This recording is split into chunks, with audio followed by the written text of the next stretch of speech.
Hello and welcome everyone. Thank you for joining us today. I can see the attendees number is going up.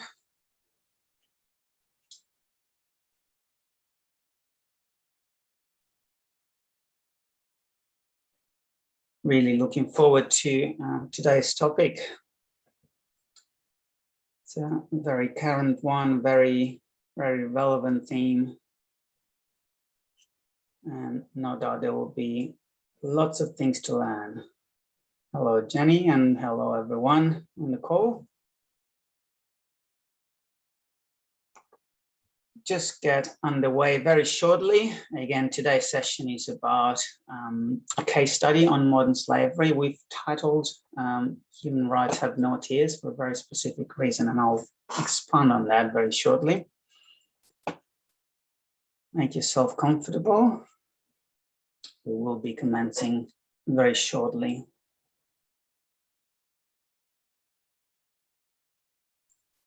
As usual, webinar has been recorded and you'll have a chance to access the content on demand over the next few days.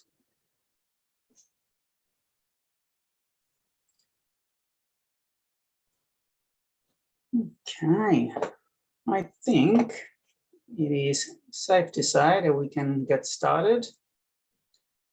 By way of introduction and to help our panelists to frame the presentation, please put in the chat box where you're dialing in from and what you hope to expect from today's session. It will help us address some of the concern and focus our responses on things that are more relevant for you. So welcome again, everyone. My name is Giovanni Ferrante. This to be your host for today's session. A session that's particularly close to my heart. I've been involved with things related to modern slavery, including the development of the Act for many years. I'm very thankful to the opportunity to contribute. And I'm our team, with the support of PSG, has managed to deliver some amazing outcomes. My internet connection is stable, so I hope you can stay. Keeping away, as usual, the webinar is being recorded and will be made available on the next couple of days. All attendees are in listen-only mode, but not mean you cannot interact with others. Please use the chat functionality to share thoughts, comments, and again, put expectations to learn from the session as meet questions in the Q&A functionality, please. They'll make sure that they can see the questions and we'll get to that when the Q&A.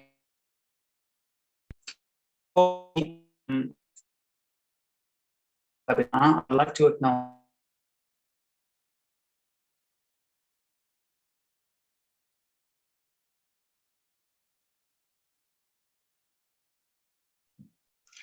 Sorry, everyone. It looks like we are having some technical problems with Gio's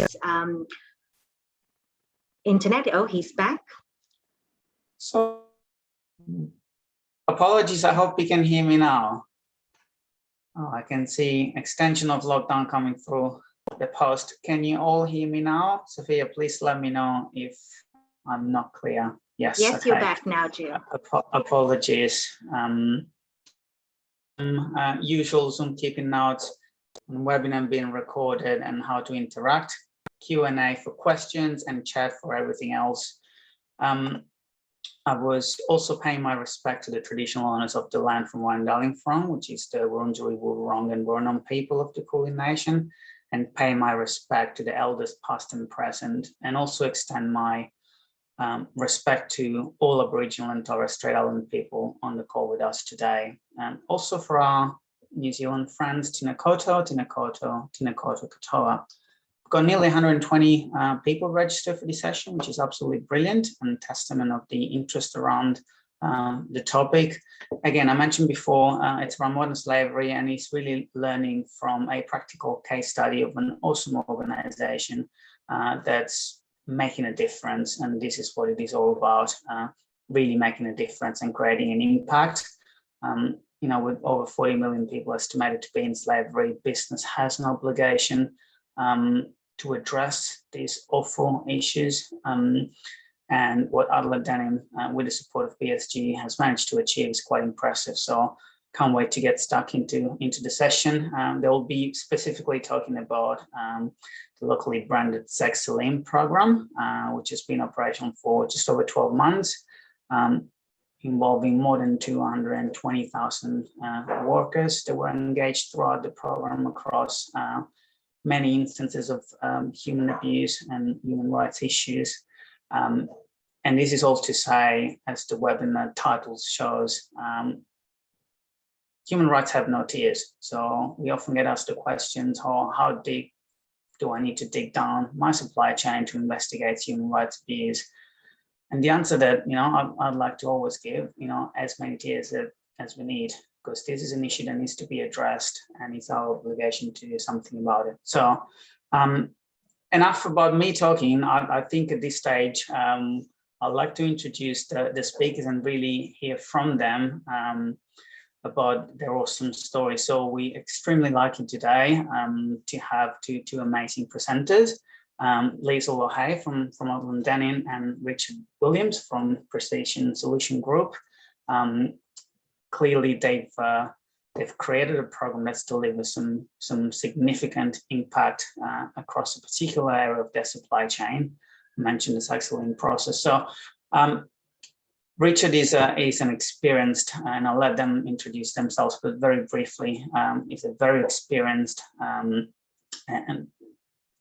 practitioners in this area.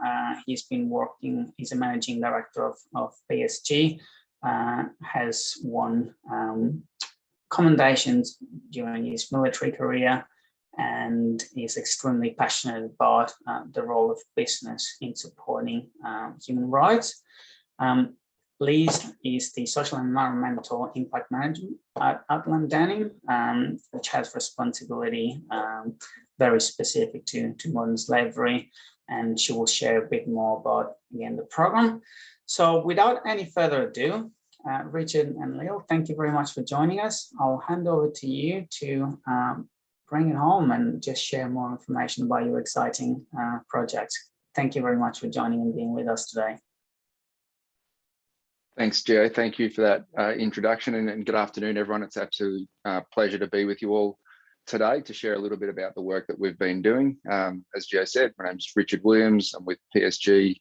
We're an intelligence services firm that exists to combat critical social issues through enhanced intelligence solutions. And we work, we're an Australian-based firm, but we work all around the world with great businesses like Outland Denim to help them find where they might be exposed to human rights issues in their supply chains and operations, and then develop commercially sustainable solutions. Oh, thanks, Rich, and thanks, Gio, for the introduction. To second what Rich said, it's such an honour and privilege to be able to share a bit about what we've been passionately working on over the last 12 months. So thank you for having us. My role is social and environmental impact for Outland Denim. I've been working with Outland for about 8 years now, and have really been completely invested heart and soul into this business.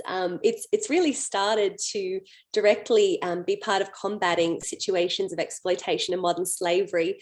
And we've set up our first here to be a direct response to this by providing employment, education, and various support to people that have experienced exploitation in their past and previous experience, and then wanting to then see that impact extend further throughout the supply chain. So we're really looking forward to sharing with you more about this program that we initially piloted and have turned into an enduring program. So I'll get us started. So this program, which is locally known as Sarceline in Turkey, is a really unique response. Obviously, there's a lot of more traditional audit approaches being a snapshot in time, and we see them as having a place, but not really bringing the solutions needed to really address this issue of modern slavery and the various forms of exploitation that are so infamously known throughout supply chains. So a program that we'll share with you about, it's enduring, it's ongoing, it's not a snapshot in time, which we feel is absolutely essential to actually be able to pick up on what the issues are. It's covering multiple tiers of the supply chain, which is something we were really particularly excited about, rather than one tier being that first tier and then moving into focusing on that second tier. We've gone for a very unconventional approach. We've actually started from the ground up and gone to the regions where the organic cotton that goes into our denim is grown, and implemented this program with Rich from PSG to be able to directly hear from and communicate with the workers, particularly the vulnerable seasonal and migrant worker communities on that level. So that has been our initial focus, has been that ground level, and then expanding it to include gins and factories as well, and branching across those various tiers. We've really wanted to spotlight the highest risk area for us as a brand, which we felt would be furthest from our reach, being that ground level, and then those seasonal migrant worker communities, which are coming and going from farm to farm. Sometimes they're farms that might be feeding into Outland Denim's supply chain and other global supply chains, and other times they're not, but they're the same workers that are going from farm to farm. So the program has blown us away actually with the reach. So as a brand, being able to directly hear from that community on the ground has been incredible insights and given us so much information to be able to start taking some action with the stakeholders. So through the channels, it's reached over 3 million, over 200,000 actively engaging with what we're pushing out through these channels. And we've had direct hotline communications from about 280 now to understand what the situation's like for them on the ground level, and then being able to take that information to our stakeholders. So it's something that we're extending to other brands. We've had Nudie Jeans join on board as well. So the vision is to really see other brands that are sharing supply chains and also stakeholders in this same area collaborate to expand the impact and share the cost of running a program like this. So we'll run through a few different areas today: the requirement, the challenges we've faced, the solution we've come up with, how it's working, and then where we see it going next. Thanks, Rich. So from the brand's perspective, I can share a bit before I pass over to Richard to share more from his side. But as I briefly mentioned when I did my introduction, Outland Denim exists because we want to see business be a force for good and do things differently, and actually leave people and the environment in a better place than how we found it. And we've still got a long way to go, especially environmentally, but we've really seen the proof on a social level already. And over the years that we've been running, we've been able to see amazing stories actually of our employees in Southeast Asia, where our cut and sew facilities set up and our wash and finishing facilities set up. Been able to hear of them having incredible change in their families and their communities as they're becoming safe and sustainable income earners for their families, and that's changing a lot of how they're viewed, and the honour on them as well as that person in their family and their household, but also seeing them make changes in their relatives' lives. And we've had one of our employees not only finish off her family's home, they'd originally been living under a tarp, but actually buy her sister back off a man who purchased her.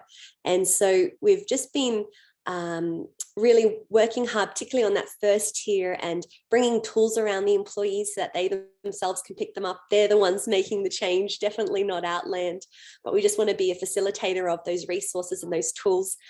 So bringing education on health, what is human trafficking, how to report on it, how to manage finances, how to budget, making sure living wages are paid. So there's various aspects to that first tier. But as we've looked further into our supply chain and learned more about the effect we have as a business right down to that farm level, we've felt we have to start to take a lot more active interest in understanding where the problems are and assume that there are problems and issues, and then look for them.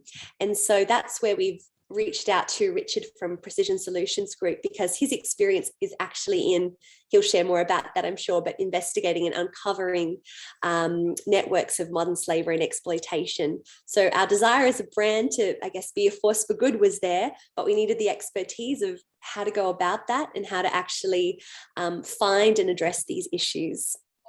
And so the conversation started, and initially the pilot was developed. So we'll share a bit more about that with you. Thanks very much, Lise. And I must just say, it's such a privilege to work with an organisation like Outland Denim that's really starting, on this, or started on this journey with the impact in mind, and actually just wanting to do good, and then seeing how a business that has that intent and that focus is able to thrive, because it really is meeting what people these days want. So, as Lise said, we first engaged when they were looking at, okay, how do we go beyond tier one? How do we get to the furthest sort of reaches of our supply chain? Because, rightly so, as they assessed, I think that's where we start to see the most vulnerability occur, and that's where the highest risks of exploitation exist. At those furthest reaches where we're dealing with low levels of transparency, low levels of compliance. We really are dealing with informal labour markets where it's cash in hand, it's verbal contracts, it's those sorts of things, and that's where people are most at risk. And so we started the conversation. We identified that Turkey was where the majority of their sourcing was occurring from, and that's where they were certainly buying all their raw materials, the cotton, through to the denim, which went into their manufacturing facility in Cambodia. So we started the process there, and when we started this journey, we identified 4 key problems that I've got on the screen there, and I'll just talk through. And these won't be surprises to anyone on this call today as professionals in this field. But the first one, that is really the first challenge that they're facing, was the scale of the supply chain. It's okay to be having a small number of tier 1 and tier 2, but as you go further down, particularly in the agricultural sector, where you start to look at hundreds of farms, essentially having a top-down approach was just unworkable from a time and a resourcing perspective. And even if we were to take that approach, the amount of time you could spend engaging with any particular supplier would be so small that we felt it just really wouldn't give us what we're after. So that was the first problem. The second problem that sort of couples in with that is most organisations don't actually know who all their suppliers are or where they are as you start to get into those deeper tiers. And so that's a problem. Obviously, you can't look for problems where you don't know they might exist. The third issue we identified in this particular supply chain was the nature of the workforce. And so they were very seasonal, very temporary, to the extent where quite often no worker would actually work on the same farm 2 days in a row. And so again, if we're trying to engage those workers and hear from them and get the reporting back about the issues directly, going through the traditional supply line route just wasn't workable for us.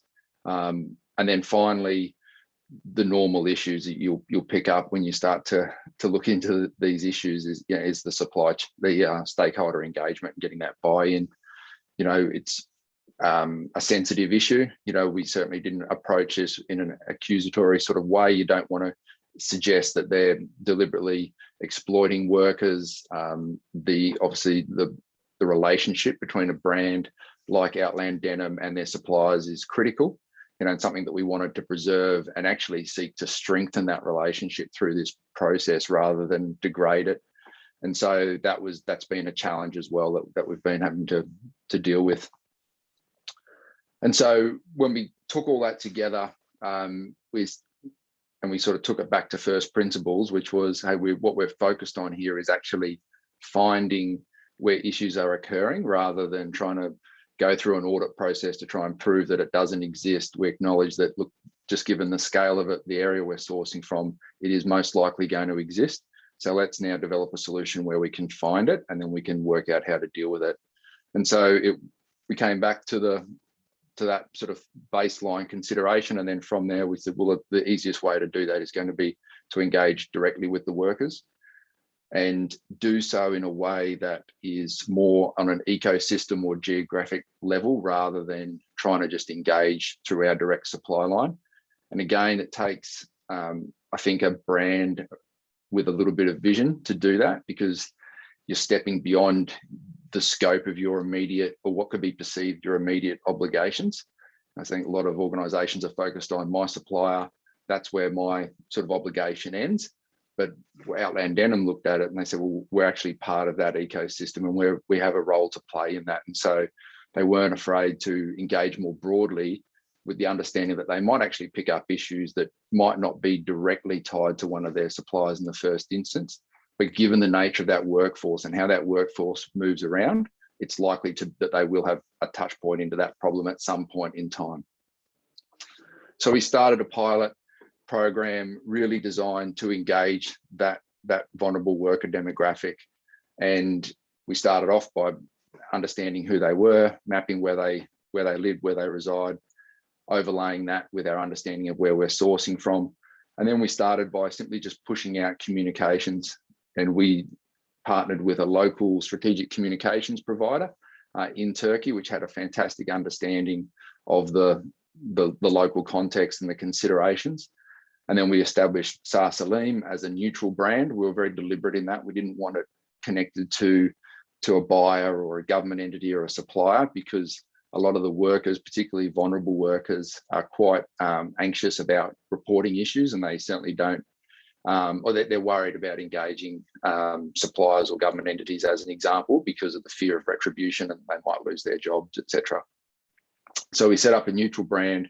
We started by just pushing outbound communications for about 8 weeks, and that was really just designed at increasing their education and awareness, education around their rights as humans, and then their rights as workers within Turkey, even though they might have been migrants, as an example, and then increasing their awareness around the risks of exploitation, what to look for, what are the indicators, and then how to identify if it's happening to them or a family member or a friend or a member in their community.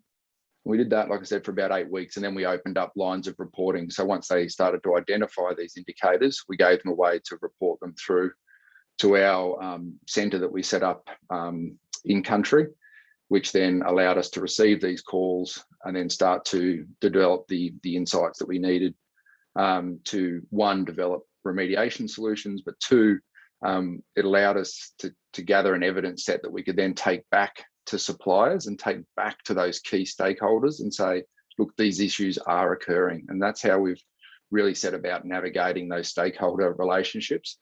You know, where in the first instance where there was resistance, they saying, no, this is not an issue, we've got bigger things to think about.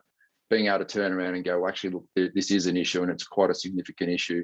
And here's some reporting directly from the workers in your industry. Really allowed us to change the dynamic of that conversation. And we're very, I guess, fairly proud actually of the ability to turn these suppliers around from bystanders and people that weren't interested 18 months ago to probably the biggest advocates of the program. And, you know, since being able to present this evidence, we've seen them do a complete 180 and come on board, implement their own social auditing programs where it's not required, and actually championing now to have standards changed to reflect this requirement. So that's what we worked through with the pilot. It then got to the point where at the end of the pilot, after a few months, we'd had good engagement, a good number of communications come in. We were getting traction with the suppliers, and at that point we decided to make it a permanent program. And then we've been developing that out. And then as Lisa will indicate at the beginning, we've started to bring on other brands. We've brought Nudie Jeans on, and now we're sort of looking at how we extend that. What I'll talk through now is just a very sort of quick overview of actually practically how that works. And I think there's probably a question in there for a lot of people, which is, if you're looking at it from a geographic region, how do you connect with your suppliers? How do you actually know where to action things? And how do you get that level of fidelity that you need to implement remediation solutions? And I guess the overall theme for us is an intelligence-led approach where we instead of, I guess, a brute force top-down trying to understand everything and monitor everything for an issue, we've focused our time and effort on finding where the issues actually exist, and then focus our resources and time and effort in those areas to then investigate those further and develop remediation solutions. And so, as a series of steps, the first step we undertook was to map where the vulnerable worker demographics were in Turkey. And the two demographics we're primarily interested in this first instance were displaced Syrians working in Turkey, so the migrant worker population, and then secondly, the seasonal agricultural labour. As they move around, they have, I guess, less rights and less, they've got weaker relationships with their suppliers or their employers, so they're vulnerable as well. So we took that, so we essentially mapped where they were. The second step then was to overlay sectors of interest, and what you're seeing on your screen there is an overlay of some of the major agricultural sectors. We're obviously interested in the cotton, and so you can start to see we're interested in where are we sourcing cotton from, or where is cotton grown, and looking for where those areas overlay with the locations of the vulnerable, or the concentrations of the vulnerable worker demographics. We then focused our communications in those areas. So where we were sourcing, we knew there was vulnerable workers. We then started to push out those communications. And what you're seeing on your screen, the black dots and the lines there, really just indication of a small snapshot over a month or so of some of the reporting that was coming in from those areas. You can start to see that there are some sort of outlying sort of areas, but generally speaking, it's where we have that direct overlay. And I guess taking a slight step back, it was when we started to look at how do we engage these vulnerable worker demographics, that's where the strategic communications provider has come in and been very, very useful. And if you could think about it a little bit like marketing, essentially, we looked at, okay, who are we trying to engage? What's our target audience? We started off with primarily those vulnerable worker demographics, but then we also looked at who are the other sort of community stakeholders, local government officials, etc., suppliers, labour intermediaries. How do we engage with them? How do they consume content? How do they access media, etc.? And then we targeted our communications in through those channels. So at this point now, we've identified where the vulnerable demographics are. We've co-located that within where we're sourcing from. We've pushed out our communications, and we've started to get some good inbound communications in, confirming, yes, there are problems in those areas. The next step we looked at was then overlaying our supplier or known supplier locations. And then finally, it's joining all the dots together and saying, okay, well, we know vulnerable demographics reside in this area. We're sourcing from that area. We've got a supplier in that area. And now we've had communications back in from that area. We've got a strong sort of evidence set there at this point to then go back and start that engagement with the suppliers in those areas, and also to focus our investigations. So instead of trying to brute force our way from the top down and look at everything, we've now been able to say, these are the hot spots. We're going to go in and we're going to investigate these issues further. And then we're going to connect those issues through to the suppliers and the supply chain that we know. I guess a very practical example of how that's played out. This was sort of over a series of a couple of weeks where we had some communications go out. And so the first point there on the screen is an example of how communication and messaging might go out through some social media. We then had reporting coming in of concerns around no protective equipment being provided and leaving workers vulnerable. We investigated that issue through our set processes. We've got a remediation workflow that we follow. And then we're able to coordinate very quickly the distribution of protective equipment through some partners on the ground and existing outreach programs that had an immediate uplift and benefit for those people on the ground that were in hazardous work conditions. And then that was also fed through to the business, and it reinforced not only the overall mission for Outland Denim and what they're trying to achieve in terms of being a force for good and having a positive impact and protecting the most vulnerable workers in their supply chain. But there's also positive messaging in that, as you'll also appreciate from a brand's perspective. I think, at least it'd be fair to say that this has had a benefit, made you a bit more real and transparent and I guess open with your suppliers, or with your customers rather. Yeah, absolutely. And there's actually a question that's popped in around reporting outcomes to customers. So that's something we still want to grow in that, to be honest, but that's something we have already been able to do through that first pilot phase, communicating what the main findings were and then what our next steps would be. So that's something that we've been able to talk about and really build more trust and authenticity with our customers, but it's also really educational as well for the customers, as well as for ourselves, of course, but for our customers and our community, because as we share more about what we're learning and what the situation is, there's more they can then ask other brands and other businesses around their interest in those very real lives of the people right down that supply chain. So we think the communication area, we can really expand on it as a brand. We've only just started on that. But thus far, we see it as being positive, building trust and being honest and sharing the good and the bad alike. Thanks, Rich. Yeah, and it's a great, thanks, Lisa. And I think it's a great point because it is hard and it is scary. And I vividly remember the conversations with Liesl and Jim, the CEO there at Outland Denim, when we started to get these reportings. And then up until that point, we'd assess that, yes, there's likely to be issues, but then to actually be getting that information coming in initially is a little bit confronting. It's like, actually, this is real, this does exist. What do we do about it? And again, the credit of Outland Denim, the decision was made, well, let's communicate that. We're not perfect. I think if anyone's saying that this doesn't exist in their supply chain, they're probably wrong. So let's just demonstrate that and actually demonstrate that we are looking to do the right thing. We do acknowledge that we're not 100% clean and perfect and everything else, but we are working towards that. And here's what we're doing. Here's what we're finding. Here's the evidence that we are actually looking.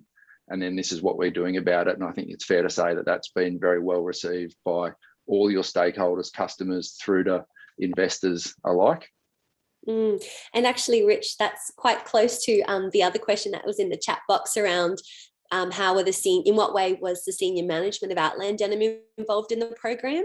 Because as you just touched on lightly, those initial conversations with James, the CEO and founder of Outland Denim, it took a bit for him to get his head around it. And he admits that. He goes, it took me a while when you were first explaining it for me to quite understand how it would work and what the need was to actively look for the problems. And also, if we're not actively looking to be part of addressing these problems, then we're definitely part of them. So he really came around. It took quite a few conversations, but he really came around to understand, I guess, the unique approach, but why it was just so needed, and why, I guess, as a brand, we want to step in and dive deep, even when it's going to be hard, because if we're not actively trying to be part of the answers, then we're just really definitely a part of some of these major issues. So he was very much involved in those conversation pieces and constantly updated throughout the process as well, and brought in as well on conversations around next steps and future plans. Thanks. Yeah, and probably to elaborate on that a little bit as well, I guess having the senior leadership engaged with the suppliers early on was quite critical. So when we were able to go back to some of the key suppliers in Turkey and say, this is what we've found, having senior management, senior leadership on the line that can say, hey, we love your product, we love what you do, we're not going anywhere, we want to invest in this and we want to grow with you and work to actually develop solutions to some of these problems we've identified, was really powerful. Like, that was always with the caveat that, look, but if you're not willing to work with us and you're not willing to change and evolve, then we are going to be forced to look elsewhere. And I think that was a bit of a turning point in the conversation as well with suppliers. So yeah, a critical role there. And then finally, before I hand back over to Lisa to sort of talk about what's next, just a summary, there's some big numbers there because we're pushing out broadly. We're engaging with a lot of people in the industry. We've had, however, those sort of a couple of 100,000 people actively engage with the communication. So opening it up, looking at video, sharing, etc. And we've had probably a bit more than that now, but around 280 direct reports coming in. And that's sometimes from individuals, but sometimes from community members. And we've had, individuals call in on behalf of their community to raise concerns. And sometimes that could be representing a couple of hundred people in their local community. I guess importantly, we do make a little bit of a distinction here. We didn't set out to create a grievance mechanism, as you might traditionally understand it, a grievance mechanism within a supplier facility where we're looking at every call that comes in is actioned in isolation. We still do obviously record all those calls. We do action them. We do follow up, and we create, wherever possible, ongoing engagement with respondents. I guess at a macro level, though, probably more importantly from our perspective, is it's allowed us to identify the key trends. And again, this is that sort of system or ecosystem approach where we're saying, well, what are the key issues that are being faced in this area? And then how do we develop remediation solutions that start to address these key themes, whether or not they're directly related to our supply chain, because they most likely are if they are influencing that region, but also have a broader impact. And so this evidence has been great for us to be able to pull together the data, identify the key issues, and then start working with other outreach programs that are on the ground, reinforce what they're doing, in some cases focus their efforts and say, well, actually these are where these issues are most prevalent, and then also inform our own remediation and capacity building with our suppliers and supply chain.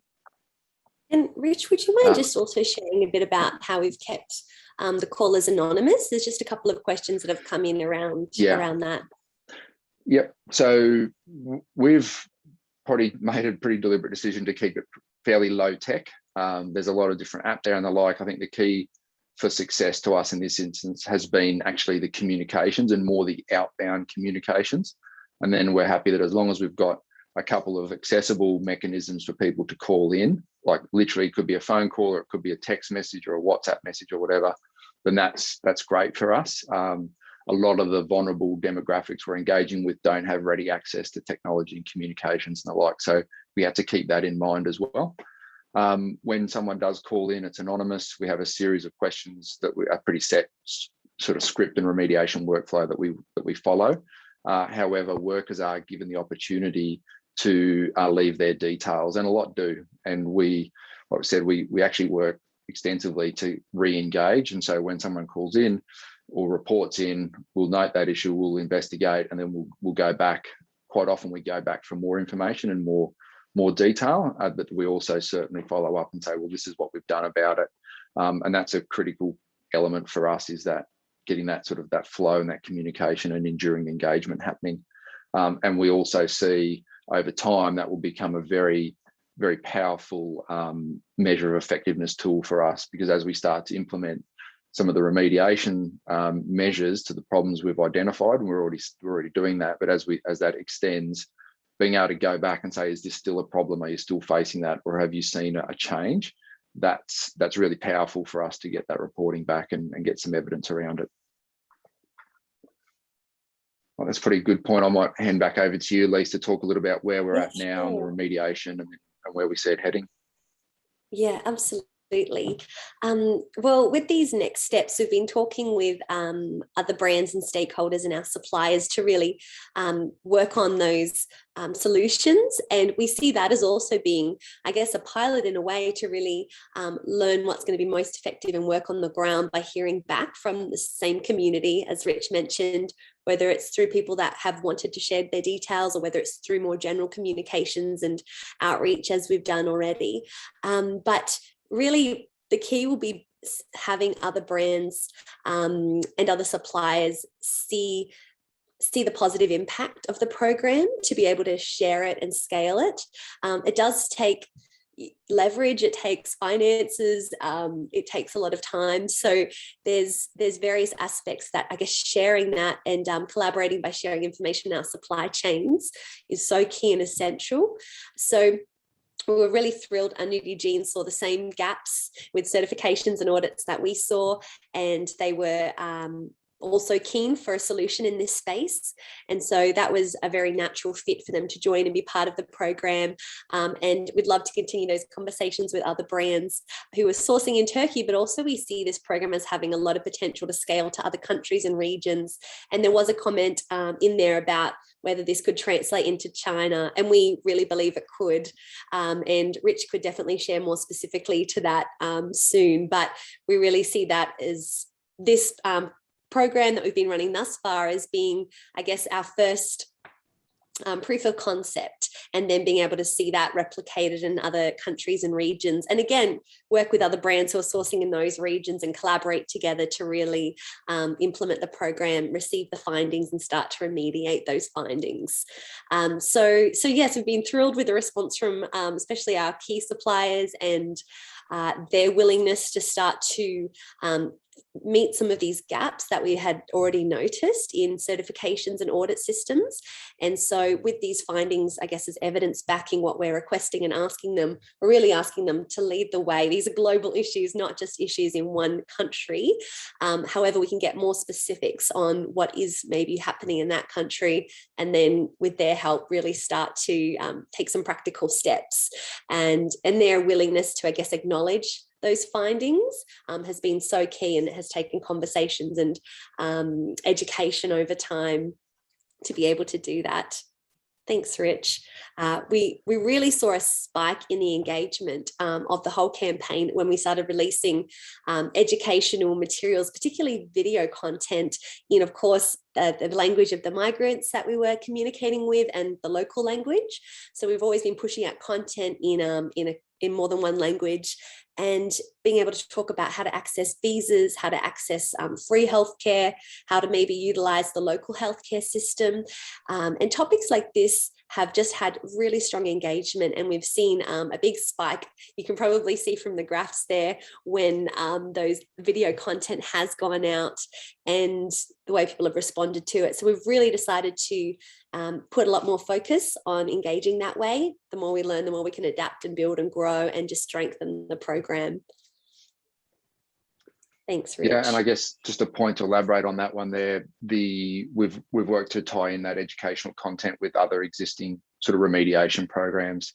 As an example, there's an ongoing program in Turkey where it's trying to make some changes to the labour system and address the issues with labour intermediaries, and most of the workers in Outland Denim supply chains, particularly at the farm level, don't have any formal contracts. They're all on casual sort of day rates, cash in hand type solutions. And we're trying to work with the suppliers and the farmers and some industry bodies and government as well to actually make changes to that and implement and enforce the standard that contracts are required. And then as an example, through our platform, we've been able to then start to talk to people about, well, what does a contract look like? And then how do you access a contract? What should you expect from your contracts, et cetera? And so being able to dovetail into existing programs and reinforce that using the strength of the program that we've developed has been great. And Joe, I might stop sharing my screen there and sort of hand over for Q&A. That was absolutely brilliant, and thanks guys for addressing some of the questions as they came through. I think just continuing on that engagement with the senior management, you described how critical it was, especially at the early stage. Was there any sort of education or training provided to them or to the board on this particular issue? I've known James, and I remember that he started this whole journey with a personal experience, and he shared earlier in one of our roundtable that he went into this venture to hopefully find problems so that he could fix it. But what else have you done? How did you tackle this, sort of like senior level engagement across your business? Well, James did spend time, I guess, himself to learn about the issue. Before Outland Denim launched, there was years of research and development involved, and that was directly around, I guess, understanding human trafficking and various forms of modern slavery, and how sustainable business needed to be part of, I guess, those steps taken, especially if someone's come out of that situation, and also, I guess, to avoid being in there in the first place. So James and his family moved over to Southeast Asia for a time just to learn more and be more involved directly, daily with the team that we're working with there, and to learn from others that were much more experienced in the space too. So that is quite unique in that, but also in setting up our advisory board, we've been quite strategic in wanting to have people that had that understanding and that experience in addressing, I guess, social injustice.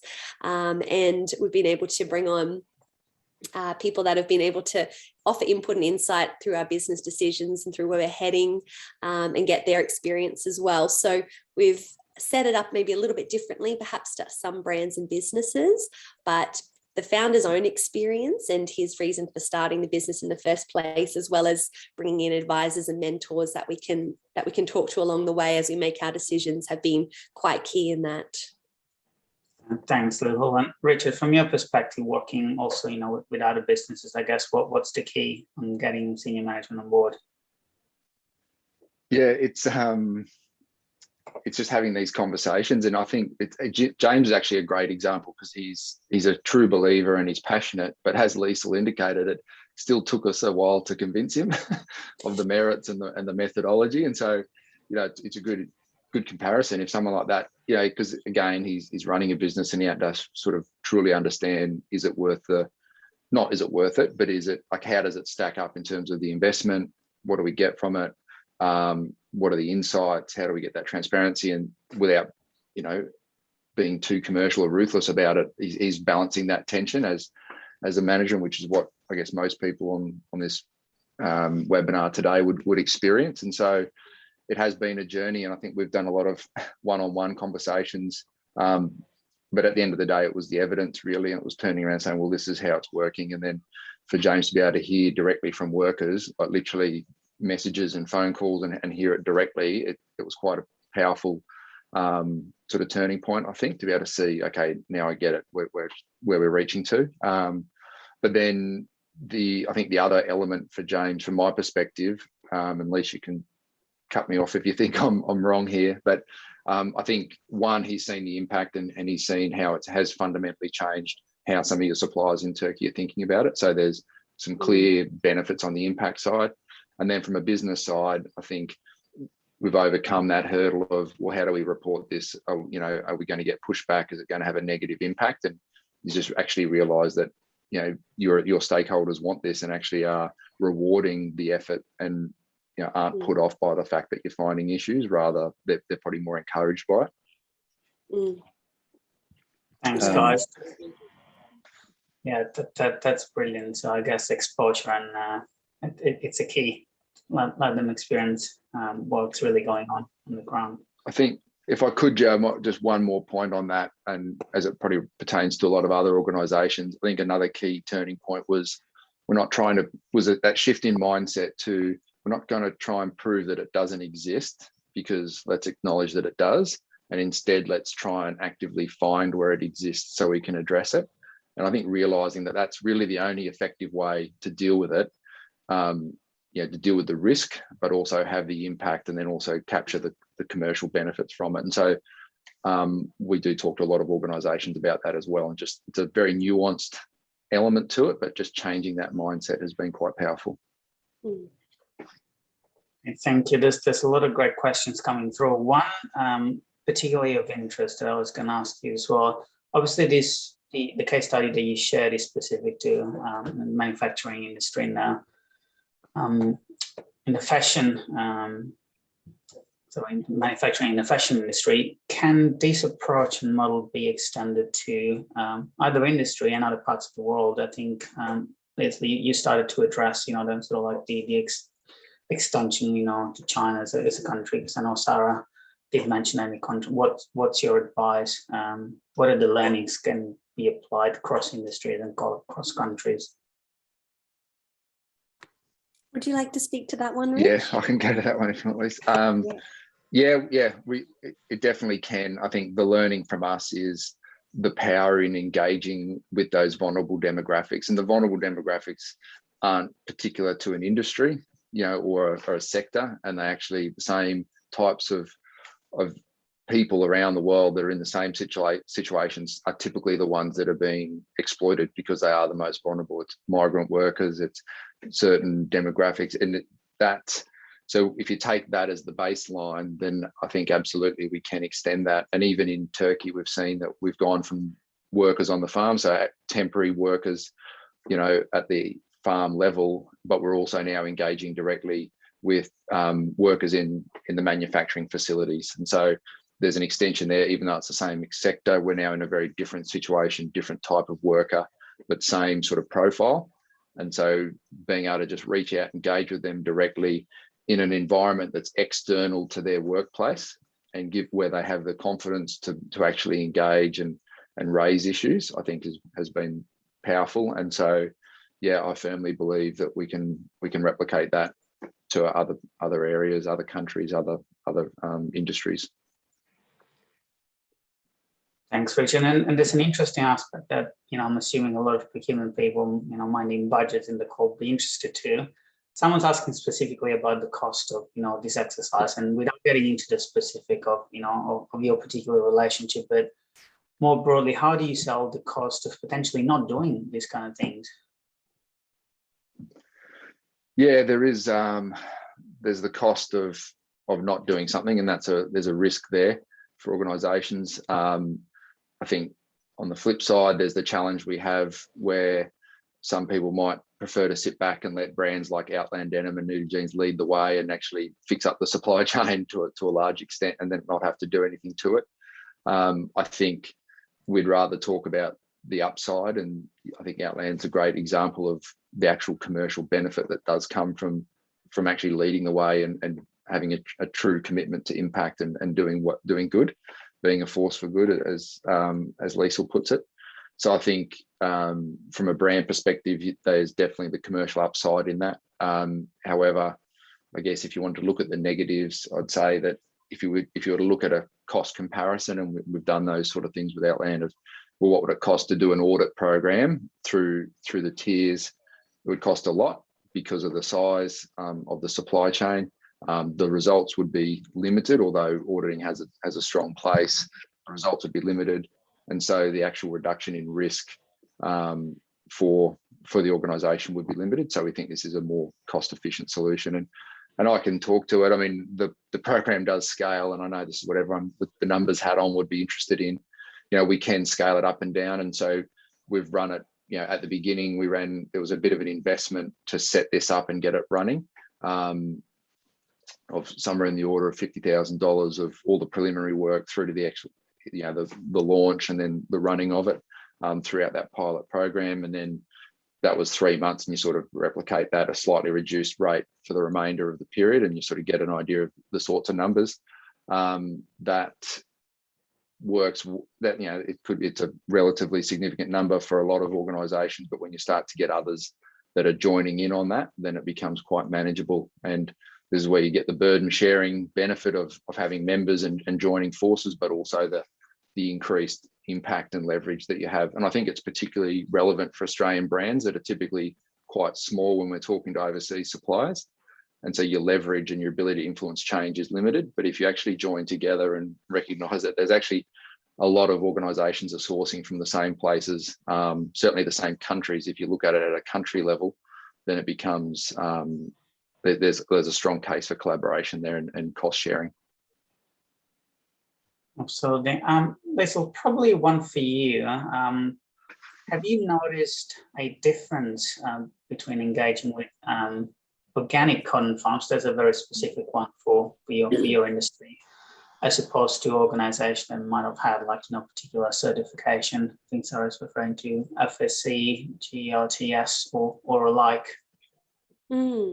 Sure. Well, my experience thus far, if I'm honest, has primarily been around global organic textile standards. So as I just sort of learnt more about the certification, I realised that social standards were monitored from the gin level, but not on the farm level, when there was this big gap in the organic cotton sector for the social standards on the farm itself.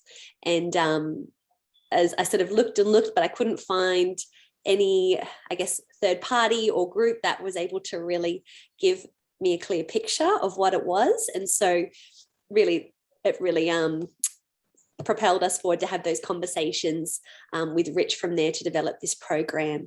But I would say the findings we're getting thus far are from a mix of farms. So it's very regional, the approach. So we haven't been specific on this issue's come from this farm. Sometimes the workers may want to share that, but because they're going from farm to farm, they don't always tell us an exact farm where that issue was found. They're more of a general issue for the sector. in the region that we're aware that our cotton's being grown. So it is overlapping with both organic cotton farms and then perhaps people that have different certifications to that. But again, it gives more opportunity for collaboration, both cross-industry, but with other brands as well, even brands that aren't sourcing the same cotton as us, but they are sourcing in the same regions. I could probably add to that quickly. There is, I guess, probably the key difference from our perspective is the traceability. So we typically find that people that are sourcing organic have a much stronger sense of who their suppliers are and where it's coming from versus non-organic, just because that legwork's been done on an environmental side. So that's probably the key standout for us. Thank you. And in terms of, again, addressing this problem in very large, complex supply chain, not a, your one is a small one, because I'd imagine the sort of like the tier level, looking at, what you presented is quite extended, but, industry like, retail, construction, I think Kishore is referring to, with, sometimes 10,000, 20,000 suppliers, what's the recommended approach in those instances, those big industry? You mentioned collaboration already, which is a very valid point across other businesses, but what else?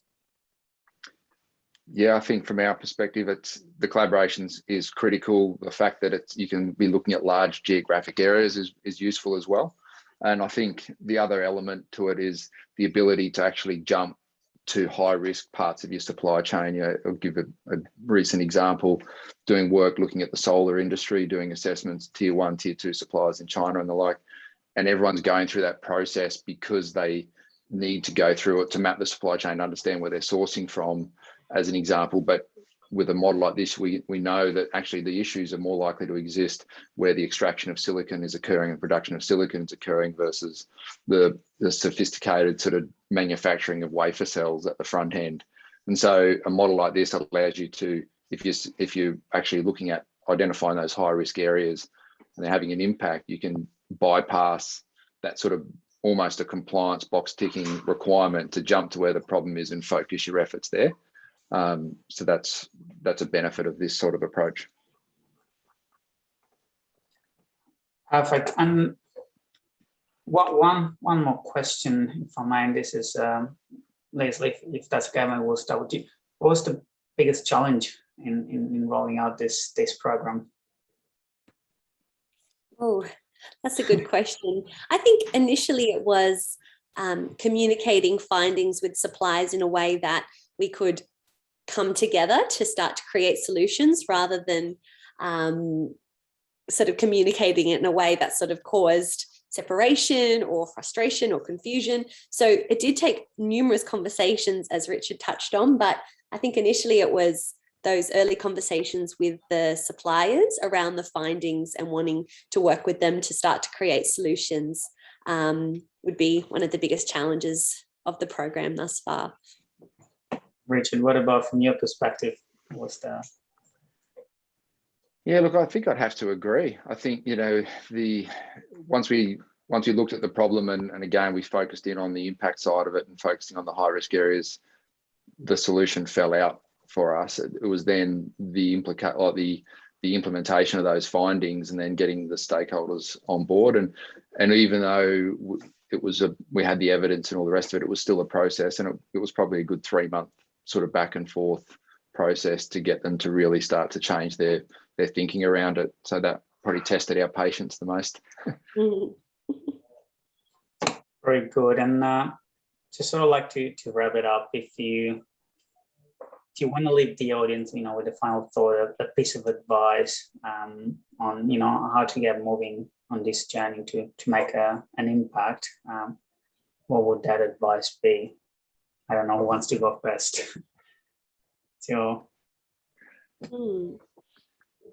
I think it's for me. I think it's honest conversation with both other brands, but also, I guess, the suppliers and stakeholders about being willing to look for the issues, and that's definitely something that can be quite daunting for a brand. But it really feels like the only way forward as businesses to start to rectify some of these global issues. And so having honest conversations to start with, acknowledging that there's areas sometimes that are overwhelming, but there's also steps that we can learn from others that we can start to take as well. What about you? I think it's probably just an extension of that. It's think about how you find it so that you can actually fix it and have the impact, and you will definitely, you know, reap the benefits of that, as well as have a massive impact on a very serious problem. Brilliant, thanks guys, and you've been absolutely awesome. My takeaway, my key takeaway for this was the education piece. You know, when you show those graphs around, you know, the level of engagement, you know, when releasing content, that really tells me that, you know, just by having those conversations, just by, you know, giving the option to access those resources, those information, you know, it makes a whole lot of difference. So as a marketer myself, I see certainly the role that I can play in supporting, you know, those initiatives across our business. So thank you very much for sharing your amazing story. It's been absolutely an amazing learning exercise, and no doubt the audience has it's got a lot out of it. Testimony is the engagement through the chat and the questions. So Isle and Richard, thank you so much for being with us today. Before we get going, I just want to do a quick plug for our upcoming webinar, particularly one on mindfulness. At the start, we mentioned, you know, various lockdown and the challenging situation in which a lot of us are operating, you know, with family, homeschooling, all of that. So we have an amazing person who has a really unique combination of skills of being both a procurement professional and also a mindfulness and meditation coach, Nick Rowan. So join us next week. It's on the 21st of September at noon Eastern Standard Time. It will be a session about individuals, a session about helping yourself be better in this environment. So thank you very much for joining us today. I hope you have learned something from our speakers. Certainly I have learned a great deal. Please take a minute or two to complete our survey. That's a way to help us improve on the content that we deliver.